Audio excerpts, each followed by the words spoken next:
All right, let's go ahead and get started. It's 6:05. We've only got 11 people signed on now, but I want to be respectful of everybody's time. So here we go. My name is Alan Reed. I'm the traffic operations engineer for the city of Greenville, and I run the traffic calming program. Just to let you guys know, this meeting is being recorded and it will be posted on the public input site that you use to sign up for this meeting. And we will use that site to communicate with you kind of throughout the process.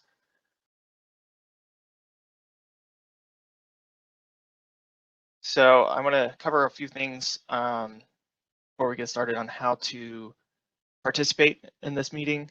So everybody should have, or what I hope everybody has, are these two windows, a participants window and a Q&A window. If you do not, then there are two buttons in the corner, and if you click them, then these two windows should appear, and they will be important in participating as we go through this presentation. If you have a question, please type it in the Q&A box and submit it to all panelists. That way, Celeste, who is working this meeting with me tonight, she will try to track your questions and make sure I don't miss anybody. But if you only submit it to me, then she wouldn't be able to see it and can't help me out. So we'd appreciate that if you could submit those to all panelists. And I am, just to let you guys know, I'm going to go through the whole presentation and then we'll start answering questions at the end. If you would prefer to speak to the group, you can click the raise hand button, and that will put a little hand next to your name on my screen, and I can unmute you and you can ask your question. So next thing is you are currently muted by default, and when you raise your hand, I will unmute you on my end, and then your button will turn white like this with a little green microphone, and that means that you are live and you can go ahead and ask your question.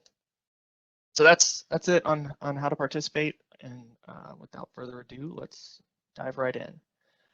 Here's a map of your study area. This is the Waccamaw Avenue study area. The little green dots you see are existing speed humps, and this neighborhood's pretty well covered, but there are still some blocks that we could fit speed humps on. So you know, plenty of room to work. And I would go through a little bit about the process. Typically, we get a request for a speed hump either by phone or by email. We send that requester an application to fill out, or what we call an application. And once they fill that out, it's just one page. And when they get that back to us, we set up a petition. Many of you probably signed the petition. To complete the petition, it requires that 50% of all address points be represented. And then once that's done, we schedule the kickoff meeting, which is where we are today. And a little bit on where we're going to go from here. And I'll dive into these a little deeper as we go. But after tonight, we will schedule the data collection. There's one neighborhood ahead of yours in data collection, but you know, you'll file in right behind them. And then once that data is collected, I will send it to the study team, which I'll get into in a minute. That study team will come up with a plan. Once that plan's finalized, we'll put it out on a ballot for a vote. And then whatever gets approved in that vote will be scheduled for installation.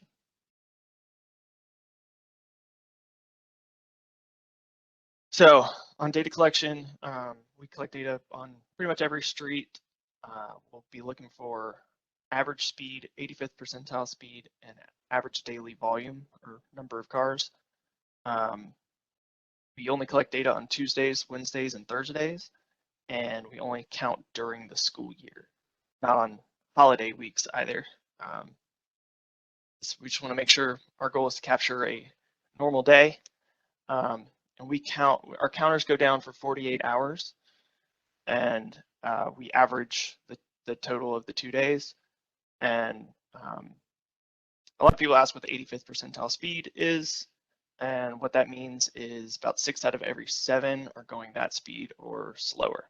So the 85th comes back at 32 miles per hour. That means 6 out of every 7 cars are going 32 or slower. That's just a data point, reference point that we use a lot in traffic engineering. But I will package all this information up and I will send it to the study team. So the study team is a group of volunteers from the neighborhood who is responsible for coming up with the plan. And like I said, I will package up that data. I will put it on a map. I will send it to the study team, and then they're kind of off and running. And I don't participate on the study team. I don't attend the meetings, but they will usually come up with a plan, a rough draft, something like we want 2 speed humps on this road and 1 on that one.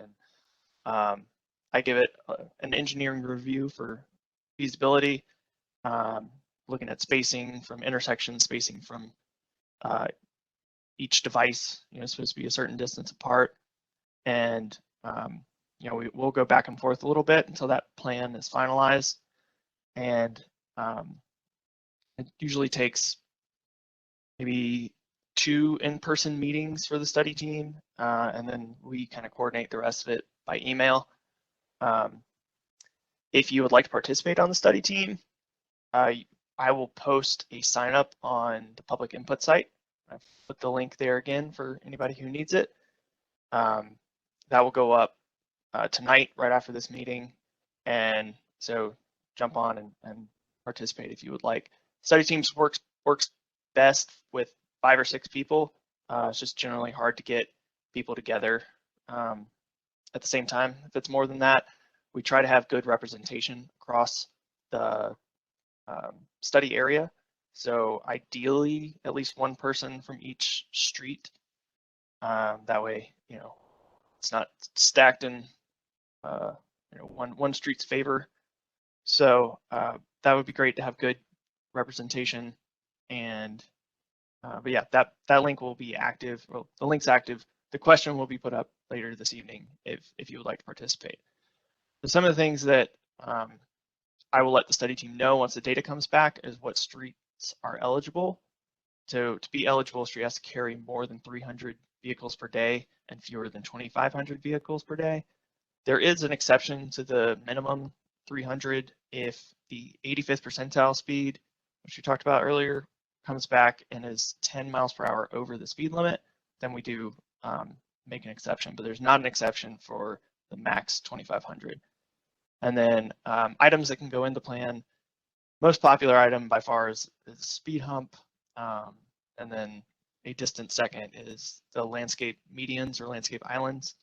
I've got pictures there, examples of each of those. Probably seen our new rubber speed humps. We switched to that a few years ago, but that's the style that you would get. This is a list of all the eligible devices that you can choose from. Like I said, most popular is the speed hump. Speed cushions, everybody likes to ask about. Speed cushions are basically speed humps, but they are in smaller sections so that whereas a speed hump would go all the way across the road, a speed cushion leaves room for like a fire truck to straddle it and doesn't slow it down. Some neighborhoods like that. It also leaves room for bikes to get through if that's important to you. I don't dictate what devices should go where unless it can't for some engineering reason. So I will work through all those things with the study team as we move along. So the relevance of the 3 columns here is worth explaining. The column on the left, the neighborhood vote, that means that these items only require that it be approved by the neighborhood. The middle column requires an additional level of approval. So if it has to be approved by the neighborhood and granted engineering approval, And then the items on the far right is another layer. So it would have to be approved by the neighborhood, approved by engineering, and then it would have to go to city council and be approved. But simple things like speed humps and islands, just a neighborhood vote. So a little bit about the vote. In the past, we've used a paper ballot, but we have moved everything over to be electronic. We will mail out a notice of the vote when it starts and when it closes, and how to participate. We'll mail a physical postcard to every address point like we did to advertise this meeting, but you will go to a link and participate that way, unless you prefer a paper ballot, and there are instructions on that postcard on how to get in touch with us to request one. We'll mail that to you and allow you time to return it. Votes typically last 2 to 3 weeks, and so all the items on the ballot are voted on individually. So some items can fail and some can pass. To pass an item has to have 70% approval or yes votes. That's based on the number of votes we receive, not on the total number of address points. Anyone in the study area who is over the age of 18 or older or has a valid driver's license and lives in the study area is eligible to vote. That's on an honor system. I'm not gonna come knock on your door and ask you how many people live in your house, but we only have so much enforcement power, so I would ask everybody be honest, and when we get to that point. But let's see, and then whatever gets approved on the ballot will be scheduled for installation. Installation varies wildly based on workload, the number of items ahead of yours, so it's all first come, first serve. And so if there are any speed humps approved ahead of yours, they would be scheduled for installation first. And then budget constraints, that does not mean that your plan has a fiscal constraint. There's no budget that you have to meet as part of your plan. That just means that if a neighborhood has a huge number of speed humps proposed, for example, then we would maybe phase that over a couple of years just to allow enough money for another neighborhood or two to fit in that fiscal year. Installation of speed humps, once they get out there and get started, usually takes 3 or 4 days. And then if you go with an island, something like an island, that's usually a day or two, usually one for concrete and one for landscaping. And that is the whole presentation. I posted the link there again. If you would like to participate on the study team, just go to the public input site after this meeting, or tomorrow might be better because I'll try to remember, but if not, I will be sure to get it up tomorrow. There's my contact information if you have any questions. And if you, like I said, this meeting's being recorded. So if anybody couldn't be here tonight and still wants to participate, they can go on the public input site. We will post the recording of this video there. You can watch it, and please reach out to me with any questions that you have. Yeah, I think that's it. Maybe one thing I forgot to mention, I like to tell people that speed humps do slow down emergency vehicles. What we've been told is 8 seconds per speed hump. So something to consider as you put the plan together. Some things about the study team. It's sort of self-governing. I don't micromanage study teams, but I'd ask that you be kind to each other. There are often people with different opinions on study teams. So just everybody be respectful. I don't want to exclude anybody from participating. So, but I would hope that we have good representation from all the streets. It's also the study team's responsibility to make sure that their if they're proposing something in front of somebody's house, that person's okay with that measure going in front of their house. The last thing we want is for somebody to have the ballot arrive in their mailbox and realize that somebody's trying to put a speed hump in front of their house, because then they're going to call me and complain. So please reach out to whoever might be impacted, and that will really make things go smoothly when we get to the ballot and the installation. Let's see. Oh, traffic islands, if you're interested in those, they do restrict parking because it narrows down the lane to 10 or 11 feet on either side. So we require, if you go that route, that any impacted property signs a permission form that they understand that this is being proposed in front of their house, and they are okay, understand that it will impact their ability to park in front of their house. And we would provide those forms in the event you want to pursue that. So that's the end of my spiel. Don't see any hands up or any questions in the box. There's a hand. Got Ruth Sellers. Go ahead. I just have one quick question. Yeah. The thing that was put in our mailbox this week also included four-way stops and things like that. So you're not in charge of any of that, right? I only sent you a small postcard. No, this is something that the person who's organized all this put in the mailbox, and there were suggestions of a lot of four-way stops at intersections, and it sounds like you are not you don't control that, right? I do, but we don't consider always stops to be traffic calming. Okay. We don't feel like that's a traffic calming tool in the toolbox, so to speak. Okay.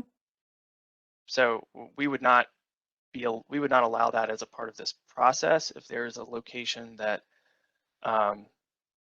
warrants an always stop for some other reason, we can handle that separately, but that's not an item eligible for this process. And how about changing streets to one way? That was another thing that was on the form that was put in the mailbox this week. That is also not part of the traffic calming process. Okay. That is a measure that has to be approved by council. Okay. And as far as I know, there is no formal process to pursue that. So that would not be something that would run through this process. If you are interested in it, I'm sure whatever process they would decide to enact would look similar, but we wouldn't consider that. And also adding sidewalks. That was another thing that was in here. Popular question. Yeah. Sidewalks are run through a program called InStep, right? Which is just a clever acronym. And that is run by an engineer named Eddie Littleton. But the way that program works is all the streets in the city are already ranked, and they just take their budget each year and try to knock off as much off the top of that list as they can.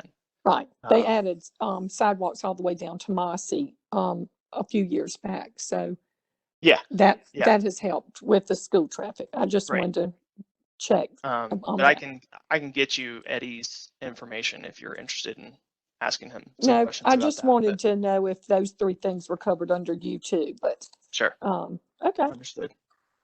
Good presentation. Thank you. Thank you.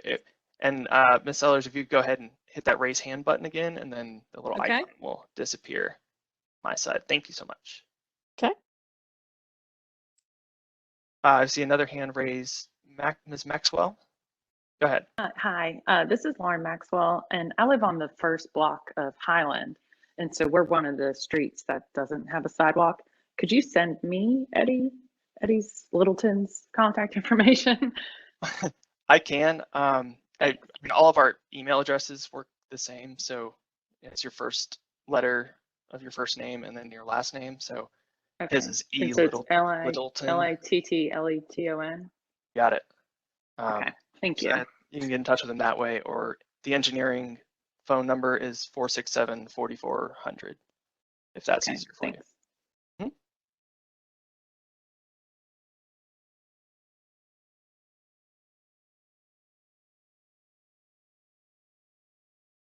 All right, y'all are gonna make this too easy on me.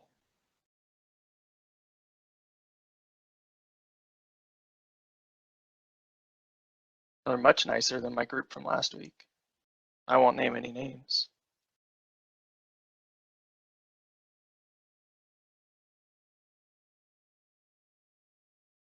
Let's see.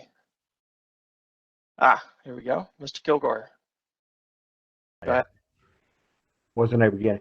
I'm the fellow who did the door-to-door with the petition, and on Labor Day weekend, Labor Day actually, I distributed the green flyer, and what I was reporting was feedback from the 80+ people that I actually spoke to. I wasn't saying, in no way was I saying that this is what the committee ought to do or needs to do. This was the feedback that I had received. So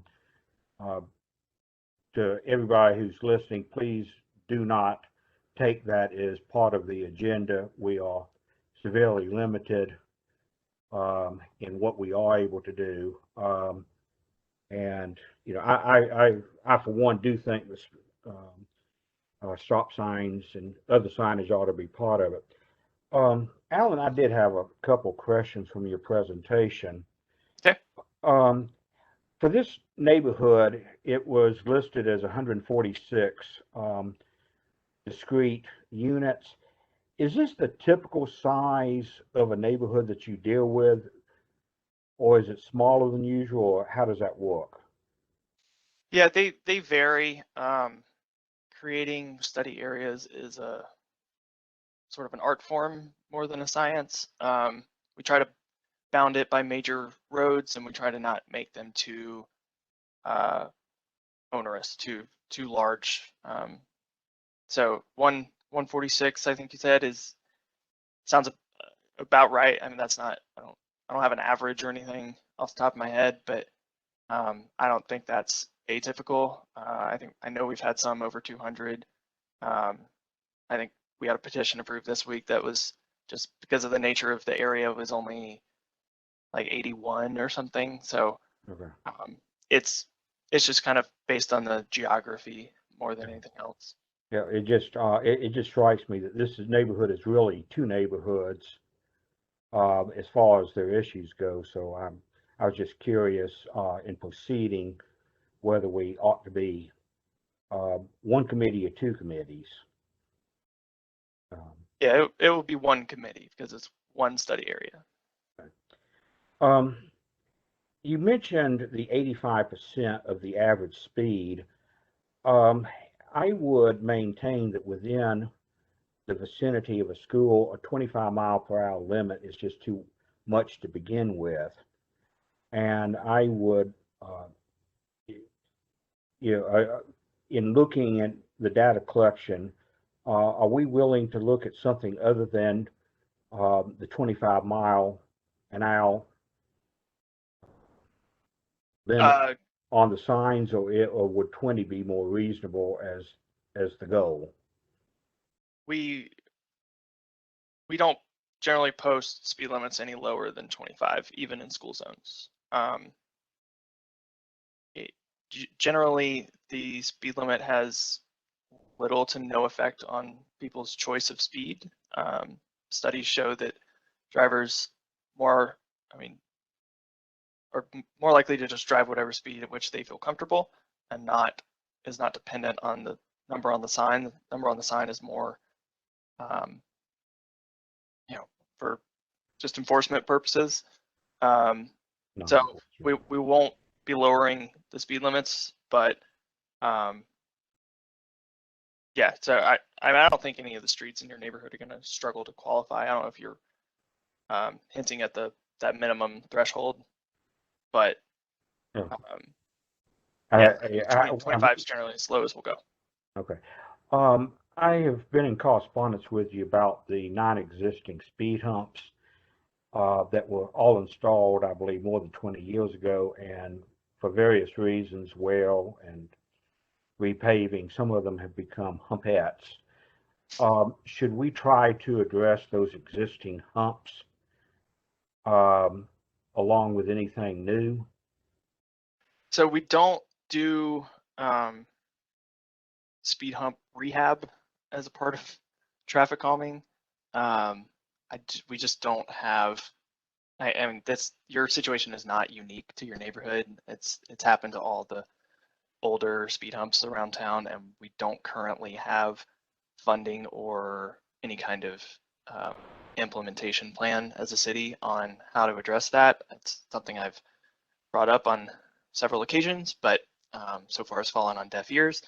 But so we won't do like a replace existing hump as a item in this process, but if in the event, what we have done in the past is if the study team says, well, we really want 2 speed humps on this road, but it won't fit with the existing speed hump, and we can't add an additional one because of the location of the existing one, we've allowed sort of as one ballot item to vote on. The ballot item would say remove existing speed hump and install 2 at these addresses. So that in that event where you're trying to fit 2 humps in place of 1, we would go remove an existing speed hump, put in 2 new ones. But only in that case would we be replacing existing humps. Okay.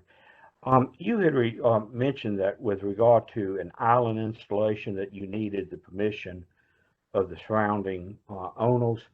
Is that also true of medians?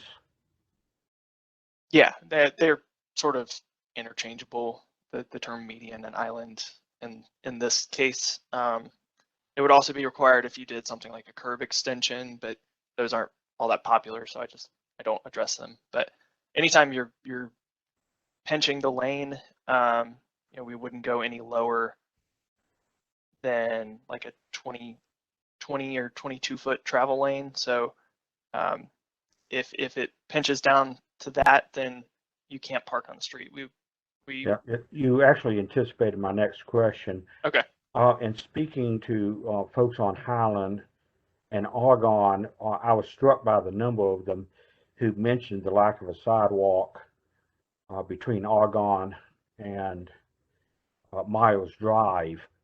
And I know that cannot be part of this consideration, but would it be possible to petition for a curb extension in anticipation of a sidewalk one day being built? We can look at it. Yeah. I mean, I'm not looking at the map or the aerial right now. So yeah, if a curb extension makes sense in that scenario, I don't see why not.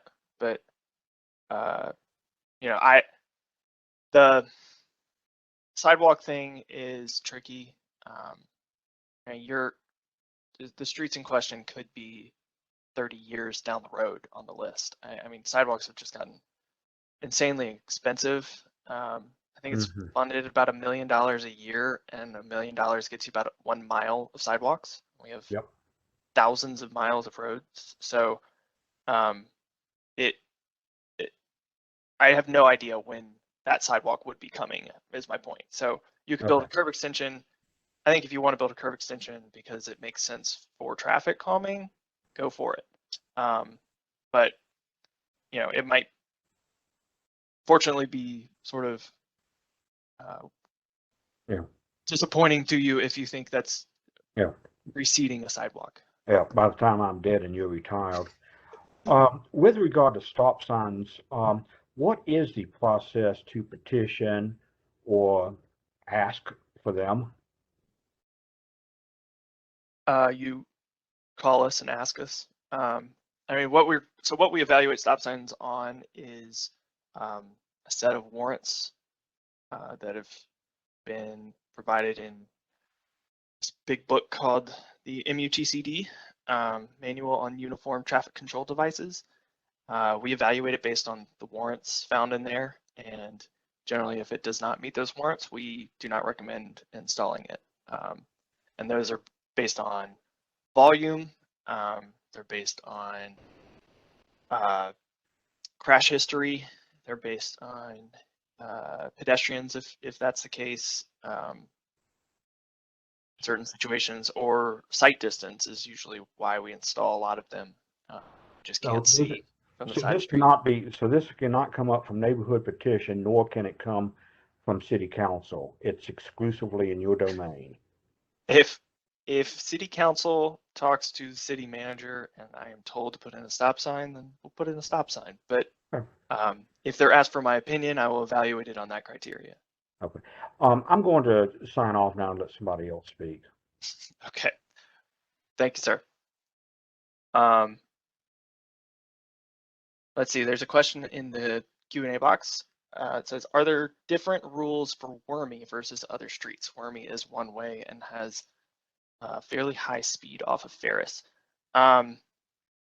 It is one way, and I know it's fairly narrow. We don't have any different rules to apply there. I mean, I'm open to suggestions on where to take that count. If you think there's an area with high speed, so we could do it on that first block off of Ferris if you're worried about it. But I don't have any different criteria to apply to that. That's a good question.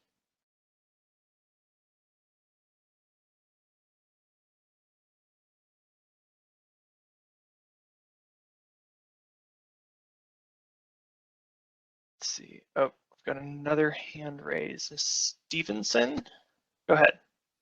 Hey, this is Stephanie Stevenson, and actually, we have a couple neighbors in the room with us. Okay, great. So it's been brought up about like the three-way stop, like a lot of times.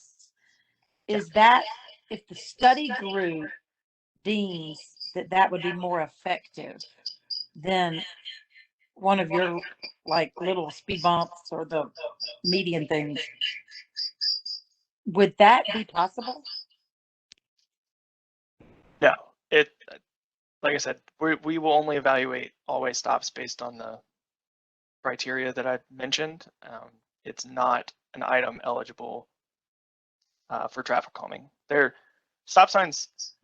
The trouble with stop signs is that as if you're a driver who goes through that intersection every day and you do not encounter a conflict at that intersection, then you don't perceive there to be a reason for the stop sign. And so then you're going to have more rolling stops, and then you're going to be calling me if people are running the stop sign. And if you become complacent with that stop sign and somebody's approaching on a bike from the other direction and they think you're going to stop, but you drive through there every day and you never see anything or anybody and you roll through it, and then that's a totally different, more dangerous problem. Okay. You want to use stop signs just to slow people down. We have tools to slow people down that don't create other issues. Okay. And let me ask you something. On Highland, the road is like eroding. Like, who talks to somebody about an eroding road? That would be our resurfacing program, which is run through engineering or civil engineering group. And that would be the 467-4400 number if you want to call them. Or you can always call Greenville Cares. There are catch-all citizen phone number that will get you to the right person. And that's 232-CARE. Okay. And they will be able to help you too. Alan, thank you for everything. Absolutely. So Ms. Stevenson, if you're all good, if you hit the raise hand button again, so I know that we've answered your question. Mr. Kilgore, your hand is still raised if I don't know if you're interested in asking another question.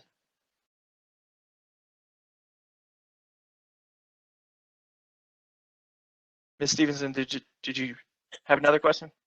No, I can't. All right, all good. Just want to make sure.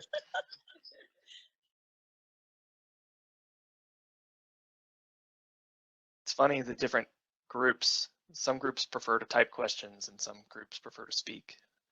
This group prefers to speak. I had a meeting last week where I had 25 questions typed in the Q&A box.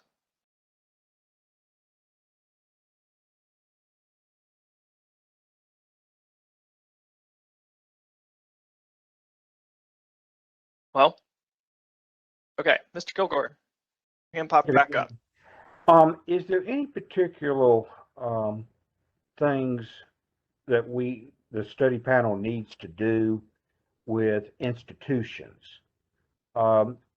Obviously, Augusta Circle is a big daggum institution, with a lot of cause periodically. As an institution, do they have veto power, great influence, no influence? And the same thing applies to Westminster Presbyterian Church, which is on the periphery of the study area. They have a child care center that fronts on Westminster. And I suppose it could also apply to the commercial businesses that are at the head of Augusta Place. Do any or all of them have votes or must be consulted? No, only residential address points can vote. And it's worth noting, I guess, that renters are also eligible to vote, and renters and owners. So if there's a rental property, the person residing in that property can vote, or the owner can vote. But no commercial property, and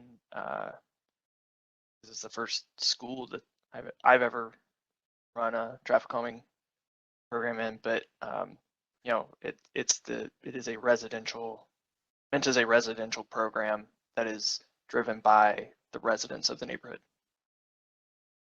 Okay, I'll log off again and others speak. Okay.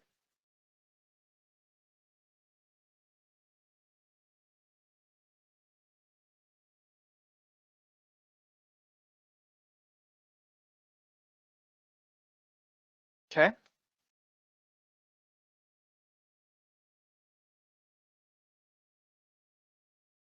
Well, anybody else?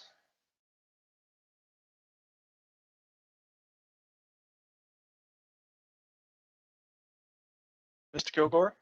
Could everybody speak and at least provide an address and a contact information so there could be some follow-up for them? Well, so what I will do, so that's a good point. Something I meant to mention in the presentation. When you sign up for the study team, you will provide your contact information and your address, and then I will distribute that with the data once that's collected. So nobody needs to post it here. I will provide all of that later on. Okay. And at what point should the study team think about forming? Is that after the 2-week period? I'm not sure what 2-week period you're referring to. Well, I understood that you could sign up for the study committee for the next 2 weeks. No, you can sign up for the study team anytime between tonight and I try not to turn people away if they want to participate on the study team. So anytime, that question will stay up at least until we get the data and I send that out, and I will send out the contact information with the data. I mean, if I've never had a study team meet before getting the data, if there's interest in that, I suppose we could do that. But we might have an incomplete list of participants at that point, but happy to work with you if that's important to you. Let's see. Got a question in the box from Mac Howard. What is the reason for this study? So traffic calming is something that's entirely neighborhood driven.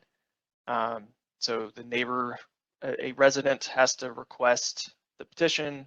The residents have to sign the petition, and the residents vote. The residents come up with the plan. The residents vote.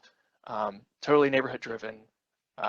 So the reason would be, I guess, that somebody feels that traffic calming is warranted in their neighborhood, and so they are looking to pursue it. But that's a good question. I've got hand raised from, I think I saw Greg Kaiser first. Go ahead. Yeah, it was me that just figured I had to raise a hand. I was the one who asked about Wormy Lane. I'm a little bit unique in that I live inside the neighborhood, but my elderly parents moved in the corner of Wormy and Ferris. Okay. And I just would petition the group, if you're going to do a study, to try to do speeds on that section, but right off of Ferris Road, because I've been surprised how quickly cars come off Ferris onto Wormy. You know, and that's as you talk about your 86 or 87-year-old parent pulling out of their yard. I just think I've just been a little bit surprised how quickly people pull down there, and how it's very much a cut through for people to get to the light at Augusta or Augusta Circle in Augusta. So. Sure. Yeah, we can take counts. I mean, that's probably where the highest volume on Wormy would be anyway, is on that first block. So we can certainly take counts there. I don't think that's a problem. They were going to try to be on the call, but I don't think they could figure out technologically. So I know it's a I had trouble. Problem with doing it this way. I hate that it's not super accessible to everyone, but that's why we record it and post it. So if it doesn't work to log on tonight, hopefully they can get on and watch at a later point. But I appreciate you being here. Let's see. Lee Stalvey, go ahead. Yes. Hey, Alan. Thank you. I am on the corner of Argonne and Tomasi, and you were saying about the four-way stop, that is not something that we would come to you for.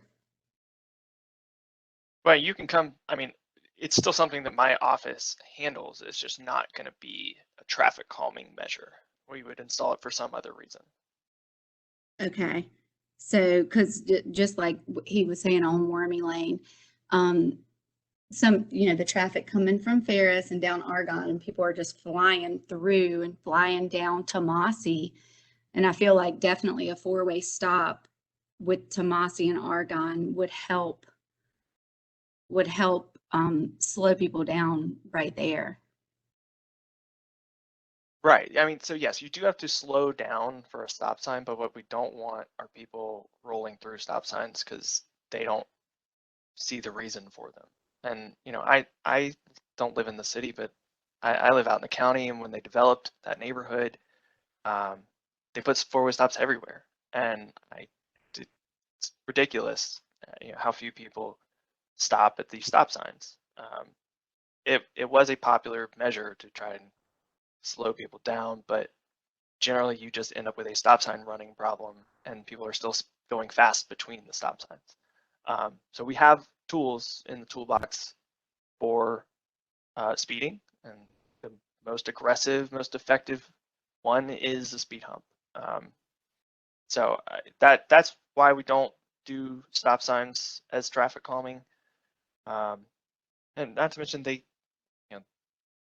increases noise from people braking and then accelerating. So it's something that's been studied, researched, and it's not found to be an effective traffic calming tool. So if there's another reason, like too much traffic from both directions, that the intersection doesn't work, we consider stop signs for those reasons. But generally that's sort of as a stopgap measure for a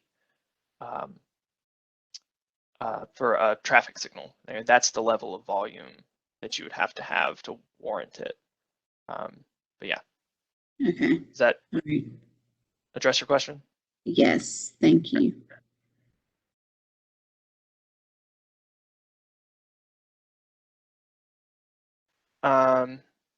Okay, I've got another question in the box.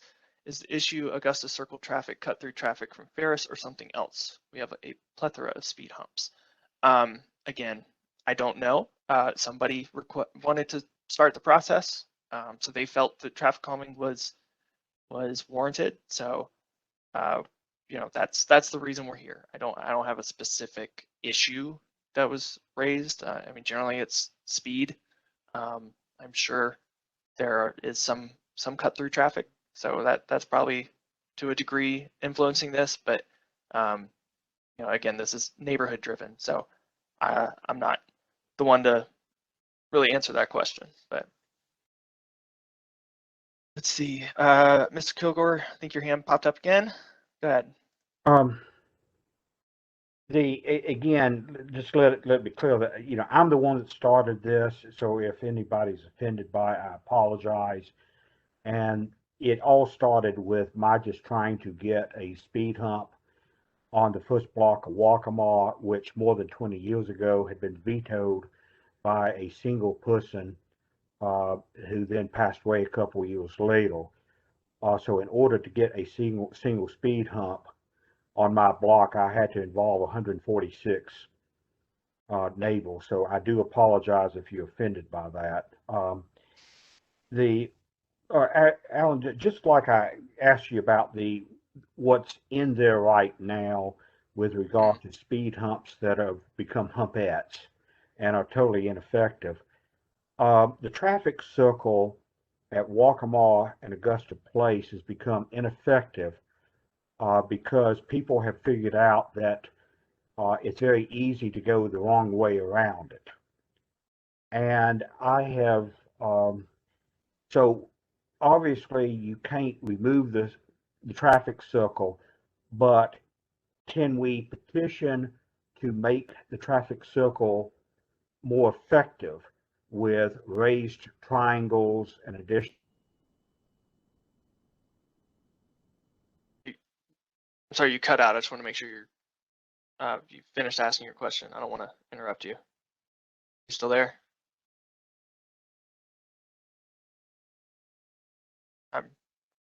I'm not hearing you. You're unmuted on my end, but I think I know where you're going. So the traffic circle is not something that would be addressed through improvements to the traffic circle is not something that would be addressed through this process.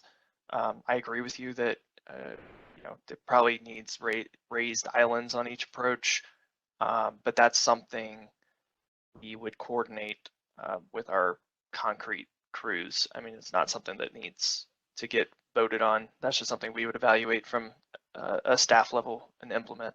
But I know you and I have talked about that before, and I've mentioned it in our previous conversations. So I think that that's reasonable. It's just like many other things, something we have not been able to coordinate getting done at this point, but it would not need to go through traffic calming. Didn't hear a thing you said. Oh no. Okay. No, you've been off for about 3 minutes. Really? Wondering, let's see, Celeste, can you send me a chat? Make sure you can hear me. Make sure I'm coming through. Okay, Celeste says she can hear me. I'm hoping the rest of you can. I'm not sure what the issue might be, but what I was speaking to was the traffic circle at Westminster and Augusta. Yeah. People have learned how to go the wrong way around it. Right. I think it can be solved by raised triangles and another Yes. stop sign. There's for the third approach to the circle. Is that something that's can be part of this study, or is that a maintenance issue, or how do we deal with that? Yeah, that would just be a maintenance issue, not something that would need to be voted on. We would just evaluate that at a staff level and coordinate with our concrete crews. But it's just not something we've been able to get to. I know you and I have talked about it before, but I think there's some options there, but it doesn't need to go through this process. Okay. Alan, I'm putting words in people's mouths here, but what I heard during my walkathon was the stop signs are inconsistent. There's some streets where there's a four-way stop, other streets just like them where there's a two-way stop, and people really don't know what to expect. And that was the source of multiple comments saying, let's let's have let's look at this as a global situation, a neighborhood wide situation.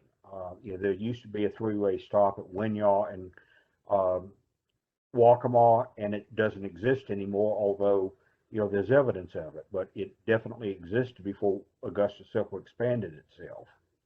So this is, so I think it's an issue that needs to be revisited at some level,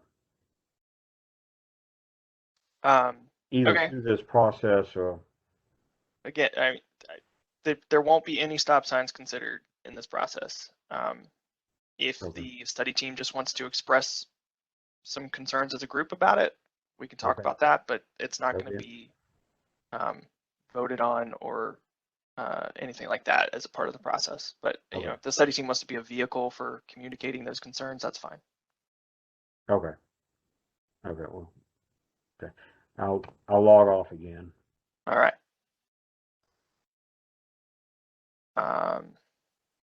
Let's see. A few things in the box I just want to check off. Let's see. Oh, that's Mr. Kilgore's.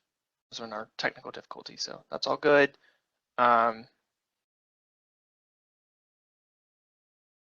another. Waccamaw gets reduced to one lane between Argonne and Highland when contractors park on Waccamaw while they work on new homes. Yeah, that's a pretty common problem. Debating and building new homes in town is popular thing to do, and complaints about contractors parking on streets all over the place. But that's not really something that this program is meant to address, but I can certainly understand your concerns. If contractors are becoming a nuisance in the right of way, we can have our construction inspection team approach them, but not something that really can be solved with our traffic calming measures. Mr. Kaiser, I think your hand popped up again. Sorry, this is his wife. Okay, sure. I was thinking a minute ago you were asking for, you said this, we could voice our concerns about the stop sign, even though that's not exactly a traffic calming issue. But I don't know how we address that, because he did. Okay. Greg said y'all have already told him how to address that for the kids trying to cross to go to school. I'm showing up late. All good. That's all right. The committee can ask for it, but it's,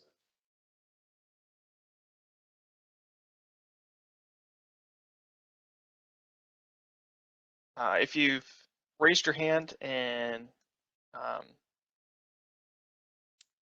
we've answered your question, go ahead and click that button again, and then your little hand icon will disappear off my screen, so I know we've addressed your question. Or at this point, maybe just if you do have a question, I've got 2 hands raised that have been up there for a while, so I don't want to ignore you. But if you do have a question, just maybe click it off and click it back on again, so we can. I know that we've got you, or you can certainly always type your. Oops, did not mean to do that. Always type your question in the Q&A box if that's easier for you. So.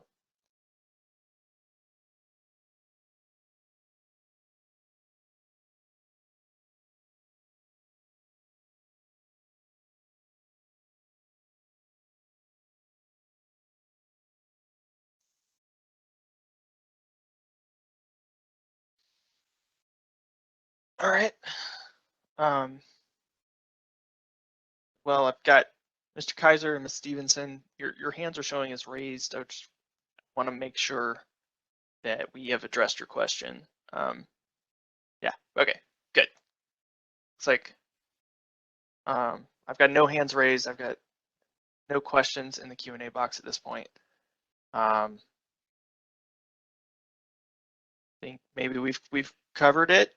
Again, a couple housekeeping items. I'll post the study team sign up after this meeting, so you should be able to go on and do that tonight.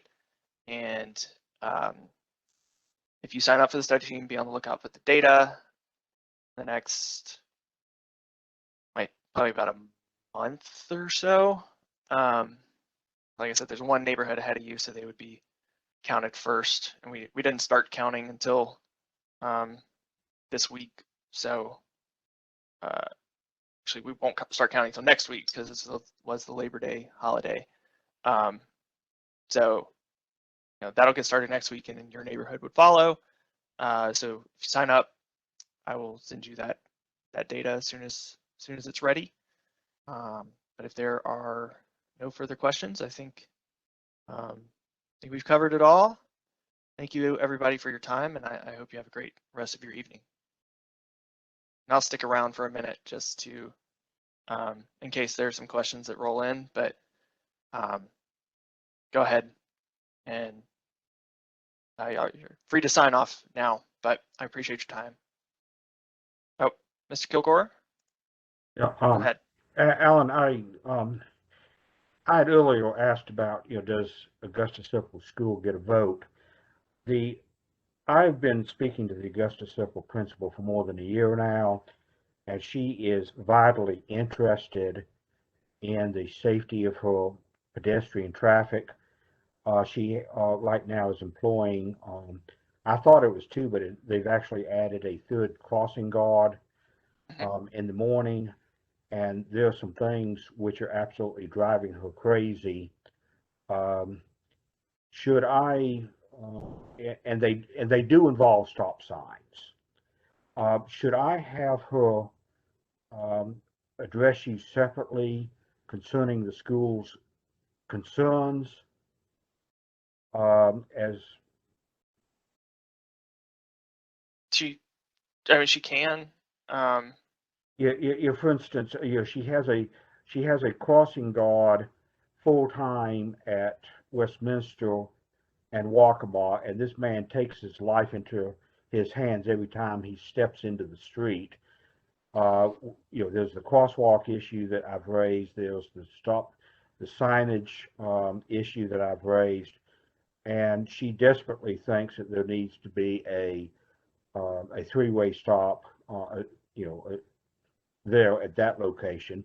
And she's also concerned about at the exit from the school onto Waccamaw at Winyah. There used to be a three-way stop at that location, just like there's one up at Tomasi. But when Augusta Circle Elementary expanded itself about 15 years ago, that three-way stop for some reason disappeared. And that's why I've been asking about the reestablishment. Is this something that she just overtly has to raise with you to get it on the radar? She's welcome to reach out to me, and that's fine. What we'd probably do is bring what's his name, Jamie Benton, who is from the Greenville County Schools, and handles traffic, sort of their pickup and drop off patterns for all the schools in the county. So he'd be a good person to participate in that conversation. But yeah, we can certainly talk about those things and coordinate that separate of this process. Yeah, and she just, and I have promised her that nothing that we suggest is going to interfere with their drop off and pickup problem. But you are dealing with a school of 550 students, about 80% of whom arrive by car, and there's a whole lot of walkers and not that many bus people. Mm-hmm. And she is vitally interested in the safety of all those communities. Of course. And and what can I say? And there's certain things that we'd like to do, for instance, in establishing medians that just aren't possible because they can't meet the radius of a turning school bus. Yep. Yeah, we run into that a lot. Fire trucks too. Yeah. Have medians shut down all the time by the fire marshal. So. Okay. Okay. So so you said Jamie Benton would be the contact person, and I should recommend to her that she should link him into this. Or she can reach out to me, and I mean, we Okay. work with Jamie all the time on Okay. school problems. So, I'm happy to connect her if she doesn't know him. But he's somebody I would want to include in that conversation. Okay. Well. Okay. It's just gotten increasingly difficult and. Okay. But anyway, it's okay. Well, anyway, All right. I don't want to be the last one around, but let's end this thing. It's okay. Sure. Well, thank you for being here and appreciate your participation.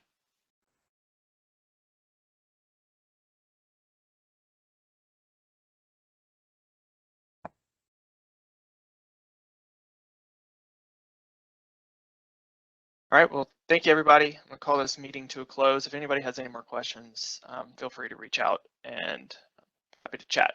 But everybody have a great night. Thanks.